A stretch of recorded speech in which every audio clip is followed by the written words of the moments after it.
Good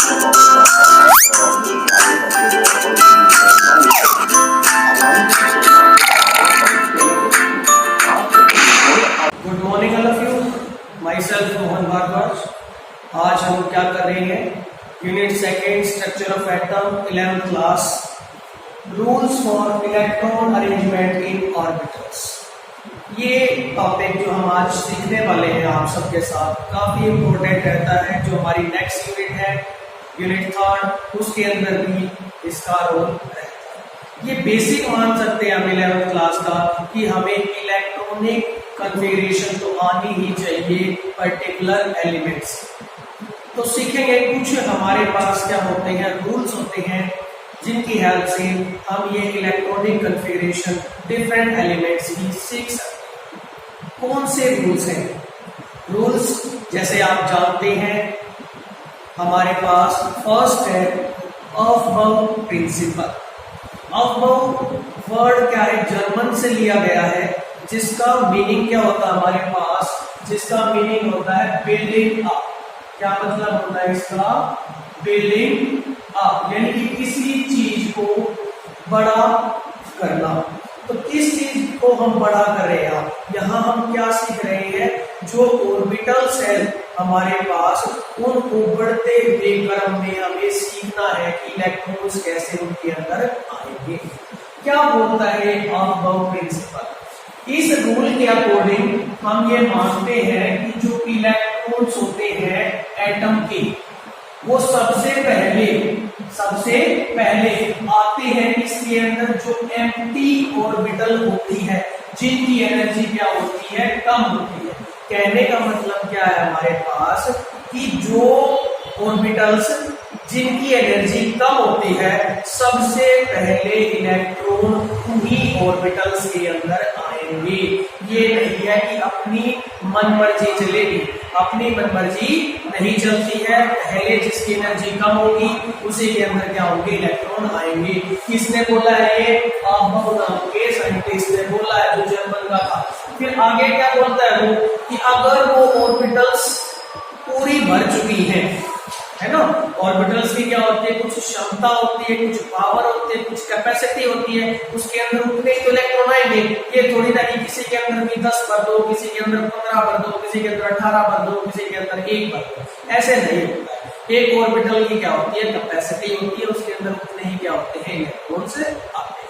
ठीक है, जैसे ही हमने लोएस्ट एनर्जी ऑर्बिटल को क्या कर लिया, भर लिया, उसके बाद क्या होगा, जो इलेक्ट्रॉन्स होंगे इसके अंदर एंटर करेंगे, उस ऑर्बिटल के अंदर एंटर करेंगे जिनकी एनर्जी क्या होती है, ज्यादा होती है। ठीक है, ये बात किसने बोली है? अफबाउ प्रिंसिपल के अंदर हमें समझाया गया है। अब देखते हैं कैसे हम इसमें अप्लाई करके देखते हैं। अगर हमारे पास क्या है, n इक्वल टू 1, ठीक है, अगर हमारे पास क्या है, n इक्वल टू 1 है, तो हमें ये अच्छे से पता है कि इसके अंदर कौन सी ऑर्बिटल होगी, 1s ऑर्बिटल।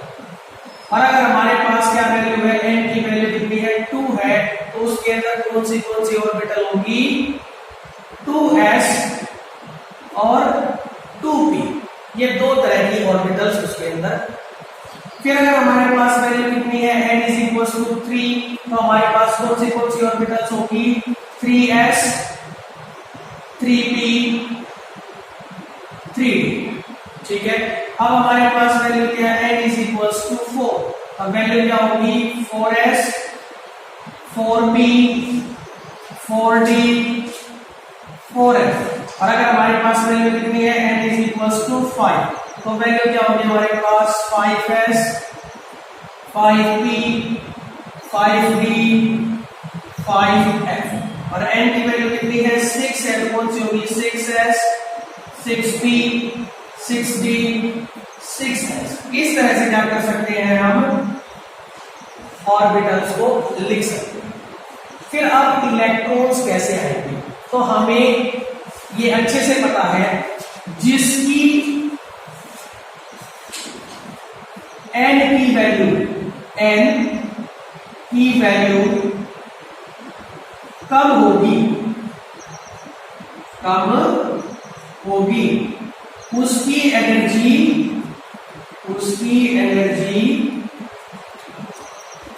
कम होगी। ठीक है, ये बात से आप एग्री करते हैं। जिसकी n की वैल्यू कम होगी उसकी एनर्जी भी क्या होगी, कम होगी। यानी कि जिसकी n की वैल्यू कम होगी उसके अंदर इलेक्ट्रॉन हम पहले फिल करेंगे अकॉर्डिंग टू अप। ठीक है, एक बिल्डिंग से बनते हुए चलेगी कि पहले हमें इस ऑर्बिटल के अंदर इलेक्ट्रॉन डालने हैं, तो उसके बाद दूसरी ऑर्बिटल के अंदर, फिर तीसरी ऑर्बिटल के अंदर, फिर चौथी ऑर्बिटल के अंदर। तो इसीलिए इसको नाम भी बोला गया है बिल्डिंग अप। ठीक है, अब हमें ये अच्छे से पता है अगर मेरे पास n = 1 है और n = 2 है तो यहां पर n की वैल्यू कम कौन सी है, 1 वाली कम है। तो सबसे पहले इलेक्ट्रॉन किस में भरे जाएंगे, 1s में भरे जाएंगे। तो मैंने लिख दिया 1s। ठीक है, 1s के बाद अब कौन आएगा 2, 2 के बाद कौन आएगा 3। जैसे ही हम इसको क्या कर देंगे, पूरा कंप्लीटली फिल कर देंगे, है ना। यही बोला था जब हम क्या कर देते हैं ऑर्बिटल्स को कंप्लीटली फिल कर देते हैं, उसके बाद किसकी टर्न आती है, नेक्स्ट ऑर्बिटल की टर्न आती है, हायर एनर्जी जो ऑर्बिटल्स होते हैं उनकी टर्न आती है। इसके बाद हायर एनर्जी कौन है, 2s और 2p। क्या है 2s और 2p। तो अब हमें क्या करना होता है, जब हमारे पास 2s और 2p होते हैं, जब एक जैसे क्या होते हैं हमारे पास नंबर होती है, n की वैल्यू क्या होती है, एक जैसी होती है, नंबर दोनों का क्या है, सेम है। सेम है तो अब क्या होगा, कॉन्ट्राडिक्शन होगा भाई, किसको पहले दे किसको बाद में दे इलेक्ट्रॉन, या आपस में झगड़ा हुआ। तो इस प्रॉब्लम को सोल्व कैसे करते हैं हम, इस प्रॉब्लम को सोल्व करते हैं n + l रूल से। किससे सोल्व करते हैं इसको, n + l रूल से, जिसकी n + l जो वैल्यू होती है, वैल्यू होती है अगर वह कम है तो इलेक्ट्रॉन्स उसमें पहले फिल होंगे। बात समझ में आती है। n + रूल के अकॉर्डिंग क्या होता है, जिसकी n + l वैल्यू कम होगी उसमें इलेक्ट्रॉन्स पहले भरे जाएंगे। ये बात हमें यहां समझ में आ गई। तो n + l वैल्यू निकाल लेते हैं 2s और 2p के लिए, है ना। तो 2s मेरे पास, n की वैल्यू कितनी है यहाँ पर 2, l की वैल्यू कितनी होती है s ऑर्बिटल के लिए 0। तो n + l कितना हुआ 2। और नेक्स्ट है मेरे पास 2p, यहाँ n की वैल्यू कितनी है 2, l की वैल्यू कितनी है 1। तो n + l कितना हुआ 3। इसका मतलब है को यह बात समझ में आती है कि 2s की n + l वैल्यू क्या है, कम। और कम है तो इलेक्ट्रॉन पहले 2s में भरे जाएंगे, फिर उसके बाद 2p में भरे जाएंगे। ठीक है, तो मैं यहां लिख देता हूं, यहां 1s के बाद इसकी एनर्जी ज्यादा है 2s की, और 2s के बाद किसकी है 2p की।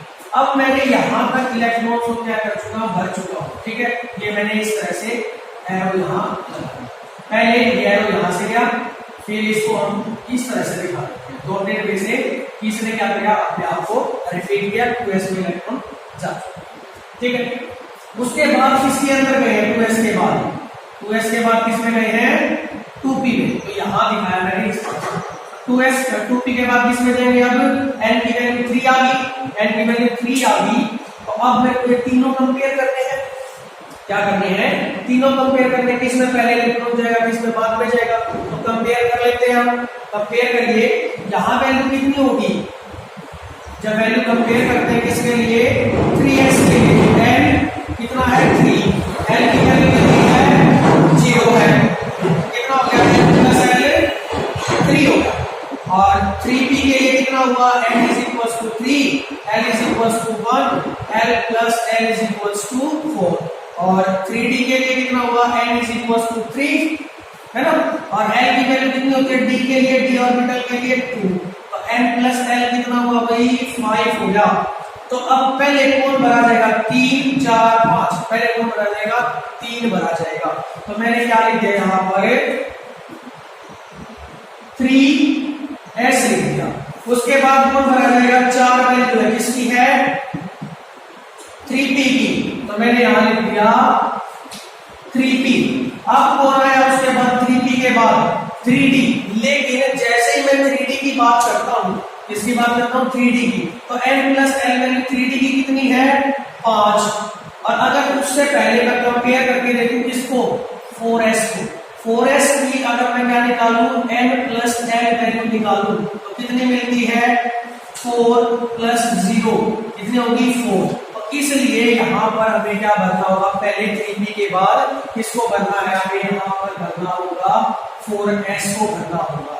यानी कि ये जरूरी नहीं है कि अगर हमारे पास क्या है n है, क्या है हमारे पास n है जिसकी वैल्यू कम है, लेकिन अगर उसकी n प्लस एल वैल्यू ज्यादा आ जाती है तो हमें इसको पहले भरना होगा जिसकी n प्लस एल वैल्यू क्या होगी कम होगी। तो यहाँ 4s की n प्लस एल वैल्यू क्या है 3D के कंपेयर में कम है, इसलिए 4s को पहले भरा जाएगा। तो इस तरह से मैं दिखा सकता हूँ, वापिस एरो यूज जाएगा, इसको डॉटेड वे में हमने क्या किया रिपीट किया, उसके बाद इसको भरा 3D को, फिर 4p को, फिर 5s को। इस तरह से क्या होगा हमारे पास ये सिस्टम इस तरह से चलता रहेगा। फिर यहाँ से क्या होगा, उसके बाद कौन आएगा यू आएगा, ठीक है, फिर उसके बाद कौन भरा जाएगा यू भरा जाएगा। तो इस तरह से क्या हो सकते हैं हम कंपेयर करके क्या कर सकते हैं एक यूनिट तैयार कर सकते हैं, जिनकी हेल्प से क्या कर सकते हैं हम इलेक्ट्रॉनिक कॉन्फ़िगरेशन को लिख सकते हैं। तो 4s तक समझ में आया, उसके बाद कौन भरा जाएगा 3D, उसके बाद कौन भरा जाएगा 3D फिल होगा, 3D के बाद कौन होगा, 3D के बाद कौन आता है 4p, उसके बाद कौन आएगा 4p, 4p के बाद कौन है हमारे पास 5s, 5 कौन है उसके बाद 5s, 5s के बाद अगर बात करें तो कौन है हमारे पास 4D, उसके बाद कौन है 4D, 4D के बाद कौन है हमारे पास 5p, 5p के बाद कौन है हमारे पास 6s, उसके बाद कौन है 4f, उसके बाद कौन है 5p, उसके बाद कौन आएगा 6p, और फिर कौन हमारे पास 7s। इस तरह से क्या कर सकते हैं हम डिफरेंट हमारे पास जो एलिमेंट्स होते हैं उनके अंदर डिफरेंट इलेक्ट्रॉन्स होते हैं, उनके लिए क्या कर सकते हैं इलेक्ट्रॉनिक कॉन्फ़िगरेशन हम आसानी से लिख सकते हैं अकॉर्डिंग टू अबव प्रिंसिपल। ठीक है, अब क्या करते हैं हम कुछ एलिमेंट्स यहां लेते हैं 1 से लेके 20 तक और उनके लिए क्या करेंगे इलेक्ट्रॉनिक कॉन्फ़िगरेशन यहां लिखेंगे। क्लियर है? बस एटॉमिक नंबर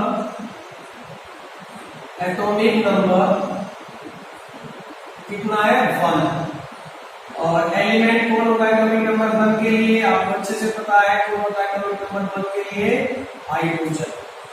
ठीक है, और उसके लिए हमें क्या लिखनी है इलेक्ट्रॉनिक कॉन्फ़िगरेशन, इलेक्ट्रॉनिक कॉन्फ़िगरेशन।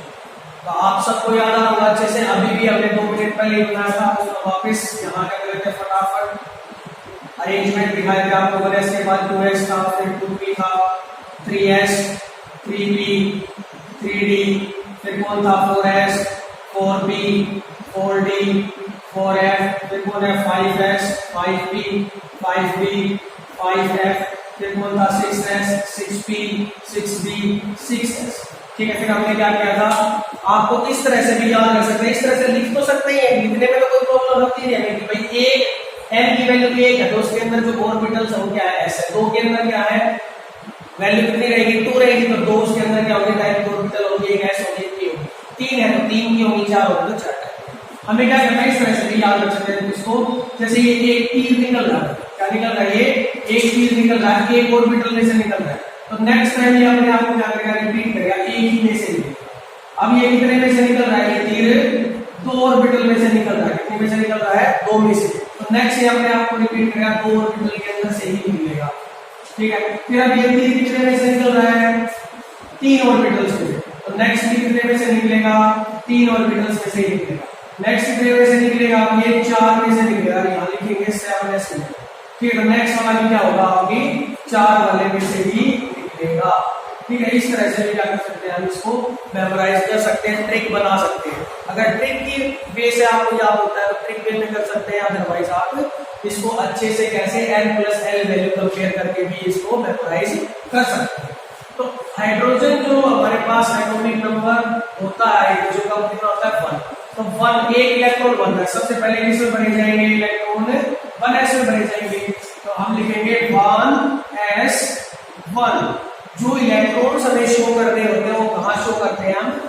ऊपर शो करते हैं, कहाँ शो करेंगे, ऊपर 1s1, ठीक है। और अगर हमें इसका क्या करना पड़े, बॉक्स डायग्राम बनाना पड़े, क्या करते हैं इसका बॉक्स डायग्राम बनाना पड़े, तो कैसे दिखा सकते हैं कि हमारे पास क्या है, एक ऑर्बिटल है, उसके अंदर हम क्या कर देते हैं, इस तरह से एक इलेक्ट्रॉन को शो यहाँ कर। फिर हमारे पास क्या है, एटॉमिक नंबर 2। एटॉमिक नंबर 2 किसका होता है, एटॉमिक नंबर 2 किसका होता है, हीलियम का। हीलियम के अंदर अगर हम बात करें कितने इलेक्ट्रॉन होते हैं, 2 इलेक्ट्रॉन होते हैं, 2 इलेक्ट्रॉन बने हैं, किसे बनेंगे, 1s2। तो इस तरह से क्या कर सकते हैं आप, बॉक्स डायग्राम दिखा सकते हैं, एक और ये दूसरा यहाँ। अब बात है, जैसे हमने यहाँ 2 इलेक्ट्रॉन भरे, आपके दिमाग में ये आ सकता था कि ये जो दोनों इलेक्ट्रॉन दिखाने हैं वो ऐसे क्यों नहीं दिखाए, या फिर ये दोनों इलेक्ट्रॉन हमने ऐसे क्यों नहीं दिखाए, है ना, यूं भी। तो हम ऐसे शो नहीं कर सकते, ये क्या है, वॉइलेशन है। ये क्या है, वॉइलेशन है। वॉइलेशन किस चीज का भाई, वॉइलेशन इस चीज का है कि जो इलेक्ट्रॉन होते हैं, इलेक्ट्रॉन होते हैं इसी ऑर्बिटल के अंदर, इसी ऑर्बिटल के अंदर उनके चारों क्वांटम नंबर सेम नहीं हो सकते, सेम नहीं हो सकते, ठीक है भाई। ये ऐसे ही है जैसे आप और मैं, कभी भी आपने सुना है किसी 2 इंसान का जो इंप्रेशन होता है, थंब इंप्रेशन होता है या फिंगरप्रिंट होते हैं, वो एक जैसे होते हैं, वो नहीं होते। सभी इंसानों के क्या होते हैं, जो फिंगरप्रिंट होते हैं वो अलग अलग होते हैं। वो क्या करते हैं, माध्यम बनते हैं जांच का, है ना। अगर किसी को किसी चीज का रिकॉर्ड रखना है, किसी चीज में वेरिफिकेशन करनी है, तो क्या करते हैं, वो थंब लगवाते हैं ना उसका, वो थंब इसीलिए लगवाया जाता है क्योंकि हर एक इंसान का जो फिंगरप्रिंट होते हैं वो क्या होते हैं, अलग अलग होते हैं। ऐसे ही क्या होते हैं, जो इलेक्ट्रॉन्स होते हैं किसी ऑर्बिटल के अंदर, उनके जो क्वांटम नंबर होंगे, 4 क्वांटम नंबर आप सभी को पता है। 4 क्वांटम नंबर कौन से होते हैं, principal quantum number, azimuthal quantum number, magnetic quantum number and fourth one is your spin quantum number, ठीक है। ये चारों क्या होंगे, डिफरेंट होंगे। अगर किसी भी इलेक्ट्रॉन के लिए चारों सेम है, इसका मतलब कहीं ना कहीं क्या है, कुछ गड़बड़ी है। तो यहाँ क्या है, सेम हो जाएंगे। अगर ये ऐसे है और ये भी ऐसे ही है, तो क्या होगा, इनका जो स्पिन क्वांटम नंबर होगा वो क्या हो जाएगा, सेम हो जाएगा। और सेम हो जाएगा तो क्या हो जाएगा, ये जो हमने रिप्रेजेंटेशन की है वो क्या हो जाएगी, हमारे पास गलत हो जाएगी, ठीक है। क्लियर है। तो पोलिस एक्सक्लूजन प्रिंसिपल ने इस बारे में बात की थी। किसने की थी इस बारे में बात, पोलिस एक्सक्लूजन प्रिंसिपल। उसने क्या बोला था कि जो हमारे पास कोई ऑर्बिटल है उसके अंदर जो इलेक्ट्रॉन्स प्रेजेंट है, 2 इलेक्ट्रॉन्स प्रेजेंट है, उनके क्वांटम नंबर, चारों क्वांटम नंबर सेम नहीं हो सकते। ये बात किसने बोली, पोलिस एक्सक्लूजन प्रिंसिपल के अंदर बताई गई। किसके अंदर बताई गई, पोलिस एक्सक्लूजन प्रिंसिपल। यानी कि एक्सक्लूजन का मतलब यहाँ क्या रहेगा, इसका कोई अल्टरनेटिव नहीं है, ये है तो है। अगर इसी को फॉलो करेंगे तभी क्या कर सकते हैं, हम आगे इलेक्ट्रॉनिक कन्फिगरेशन को सीख सकते हैं। इसका कोई तोड़ नहीं। अगर ये अगर हमें आना ही चाहिए तभी हम क्या बता सकते हैं कि जो इलेक्ट्रॉनिक अरेंजमेंट होते हैं किसी ऑर्बिटल के अंदर किस तरह से प्रेजेंट होगी। चारों क्वांटम नंबर क्या होने चाहिए, इलेक्ट्रॉन के लिए किसी भी ऑर्बिटल के अंदर क्या होने चाहिए, डिफरेंट होने चाहिए। यहां तक ठीक है। अब हम बात कर रहे हैं आगे एटॉमिक नंबर 3 पे। एटॉमिक नंबर 3 जो हमारे पास होता है वो किसका होता है, एटॉमिक नंबर 3? एटॉमिक नंबर 3 जो दिया गया है वो किसका है, लिथियम का। किसका है, लिथियम का। तो लिथियम का जब हम बात कर रहे हैं तो उसके अंदर इलेक्ट्रॉन कितने हैं, 3। तो 2 इलेक्ट्रॉन तो पहले ही बन चुके हैं। 2 इलेक्ट्रॉन किसमें बन चुके हैं, 1s में। तो lowest energy orbital completely fill हो चुकी है। तो अब किसमें इलेक्ट्रॉन जाएगा, 2s में। किसके अंदर जाएगा, 2s में। तो क्या बनेगी, 1s2 2s कितने बन गए इसके अंदर, 1। 2s के अंदर कितने बनते हैं, एक बनते हैं। और ये बात आपको अच्छे से ध्यान भी होगी, जब हम बात करते हैं हमारे पास क्या होती है, s ऑर्बिटल होती है, तो उसके अंदर कितने इलेक्ट्रॉन आ सकते हैं, मैक्सिमम 2 इलेक्ट्रॉन आ सकते हैं। जो हमारे पास p ऑर्बिटल होती है उसके अंदर कितने मैक्सिमम इलेक्ट्रॉन आ सकते हैं, 6 आ सकते हैं। जो हमारे पास d ऑर्बिटल होती है उसके अंदर मैक्सिमम कितने इलेक्ट्रॉन आ सकते हैं, 10 आ सकते हैं। और जो हमारे पास f ऑर्बिटल है उसके अंदर कितने इलेक्ट्रॉन आ सकते हैं, 14 इलेक्ट्रॉन आ सकते हैं। तो s की कैपेसिटी कितनी है, मैक्सिमम 2 इलेक्ट्रॉन्स। जो p की कैपेसिटी होगी वो कितनी होगी, 6 इलेक्ट्रॉन्स की होगी। जो d ऑर्बिटल होगी उसकी कैपेसिटी कितनी होगी हमारे पास, 10 इलेक्ट्रॉन्स की। और f की कैपेसिटी कितनी होगी हमारे पास, 14 इलेक्ट्रॉन्स की। तो अब क्या करते हैं, इसको बॉक्स डायग्राम की हेल्प से शो करते हैं। ये हमारे पास क्या है, 1s, जिसके अंदर 2 इलेक्ट्रॉन भरे हुए, इसके नीचे भी लिख सकते हैं हम इस तरह से 1s।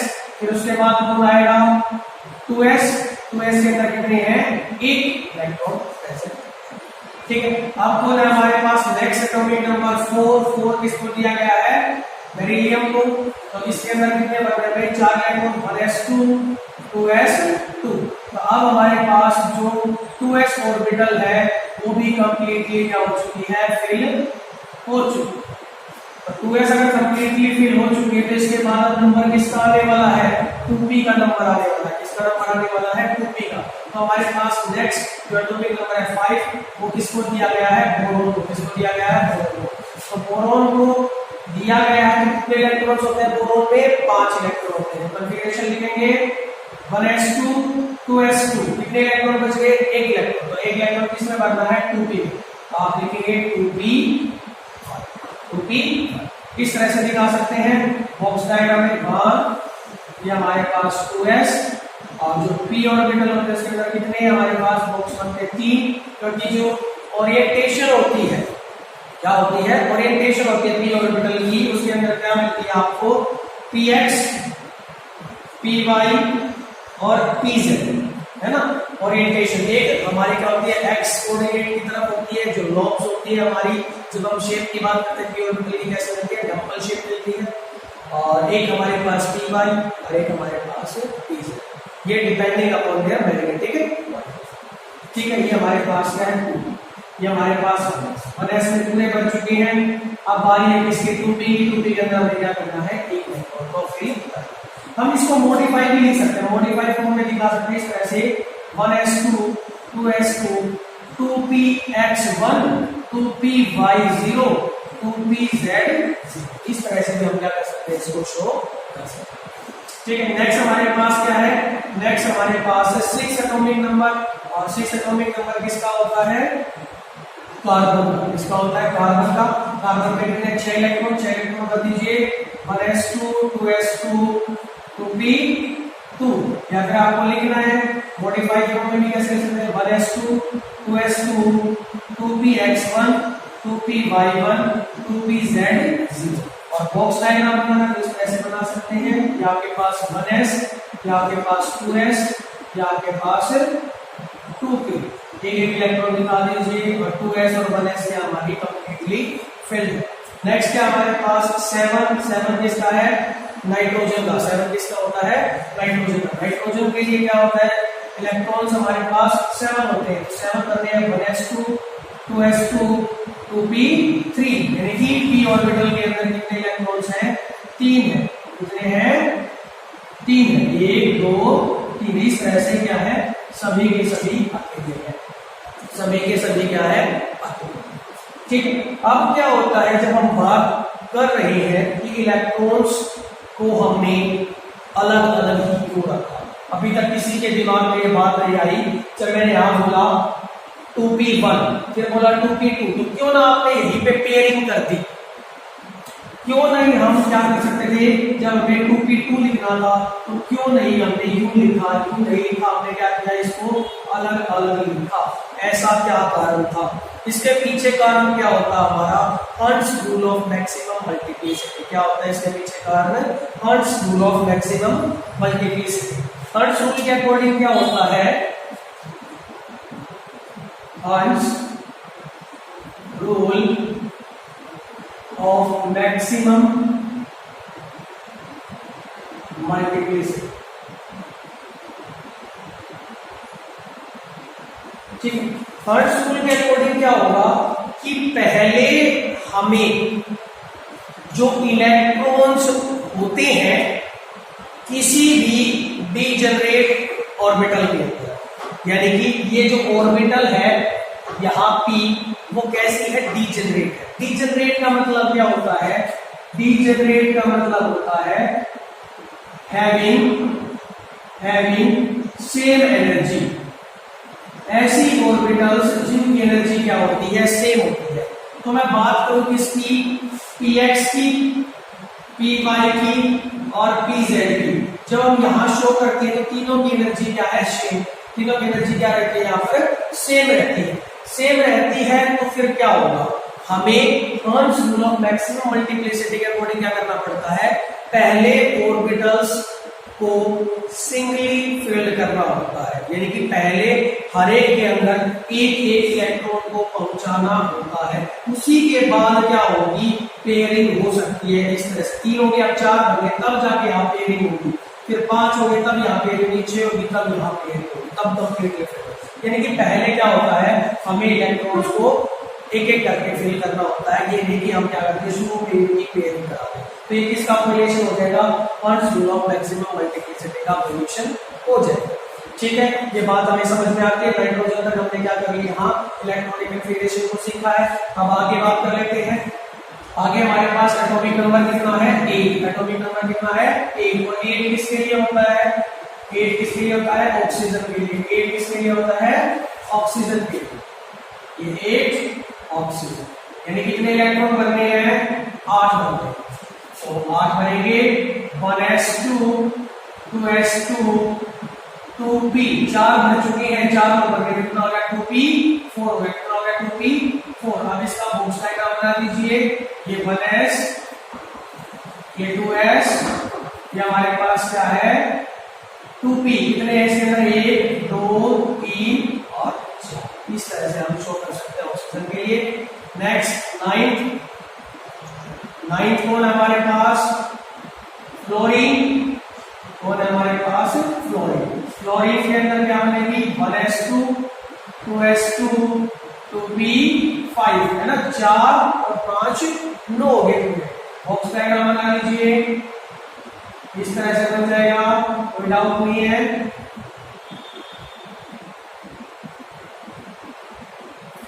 ठीक है, नेक्स्ट हमारे पास क्या है, 10। और 10 पे हमारे पास कौन होगा, नियोन। कौन होगा, नियोन। नियोन के लिए क्या बनेगी, 1s2 2s2 2p6। तो आप इस तरह से लिख देंगे, 6 में पूरे भर दीजिए, 1 2 3 4 5 6।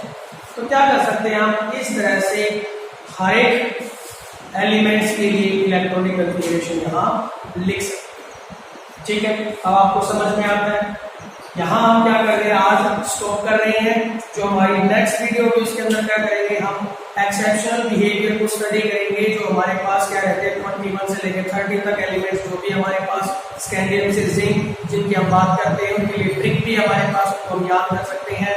ट्रिक आपको अभी भी 50 में बता देता हूँ। जाने से पहले ट्रिक क्या होती है हमारे पास, scandium, titanium, vanadium, chromium, manganese, iron, cobalt, nickel, copper, zinc. ठीक है, ये हमारे पास क्या है, 21 से लेके 30 तक एलिमेंट्स है। ये 21 22 23 24 25 26 27 28 29 30। और ये एलिमेंट्स तो आपको याद होने ही चाहिए, इनके ट्रिक्स आपको याद होनी चाहिए, क्योंकि जो हमारा नेक्स्ट यूनिट है उसके अंदर भी क्या करोगे, आपको इनके साथ डील करना ही पड़ेगा। तो जो नेक्स्ट वीडियो के अंदर क्या करेंगे, हम ट्रिक्स भी लेके आएंगे आपके पास। फिलहाल 21 से 30 तक की आप ट्रिक देखेंगे। क्या ट्रिक है, स्कूटर, टीवी, कार, महंगे, फेंको, नी, हो जाएंगे। क्या ट्रिक बनाइए इसके लिए, स्कूटर से ऐसे उठाना है, स्कैंडियम के लिए टीवी T से टाइटेनियम, V से बेरिलियम, कार से Cr क्रोमियम के लिए, मेहंदी से Mn मैग्नीज के लिए, फे को Fe से आयरन लेना है, को से कोबाल्ट को लेना है, नी से डायरेक्ट निकल को Cu कॉपर और जाएंगे से Zn जिंक के लिए आपको यूज करना है। तो ये क्या है हमारे पास 3D सीरीज है और इस सीरीज के एलिमेंट्स का इस्तेमाल ज्यादातर हम किसके अंदर करते हैं, कैटलिस्ट के अंदर भी इस्तेमाल करते हैं। मतलब जो भी हमारी क्या होती है नेचर के अंदर रिएक्शंस होती हैं उनके अंदर इनका बहुत ही ज्यादा इस्तेमाल किया जाएगा, है ना। जैसे हम बात करते हैं निकल की बात करते हैं, वो कहाँ यूज कर रहे थे हम, हाइड्रोजिनेशन ऑफ वेजिटेबल, वो याद आ रहा होगा सभी को, है ना। जो हमारे पास क्या होता है आयरन का इस्तेमाल होता है वो किसके अंदर होता है, हबल्स प्रोसेस के अंदर होता है जिसके अंदर फॉर्मेशन होती है अमोनिया की, ठीक है। जिंक का भी इस्तेमाल किया जाता है, कैटलिस्ट की तरह इस्तेमाल किया जाता है, ठीक है। तो इधर आप किसकी बात कर रहे हैं, जितने भी वेरिडियम है, वेरिडियम पेंटाऑक्साइड कॉन्टैक्ट प्रोसेस में इस्तेमाल किया जाता है जिसमें सल्फ्यूरिक एसिड की प्रिपरेशन की जाती है, ठीक है। तो इस तरह से क्या होते हैं हमारे पास जो डी ब्लॉक एलिमेंट्स होते हैं उनका इस्तेमाल किया जाता है किसकी तरह, कैटलिस्ट की तरह इस्तेमाल किया जाता है, जो रिएक्शन को क्या कर देते हैं आपकी बहुत ही ज्यादा फास्ट करवा देते हैं और कंप्लीट भी क्या कर देते हैं, जल्दी कर देते हैं, ठीक है। आज के लिए इतना ही, थैंक यू।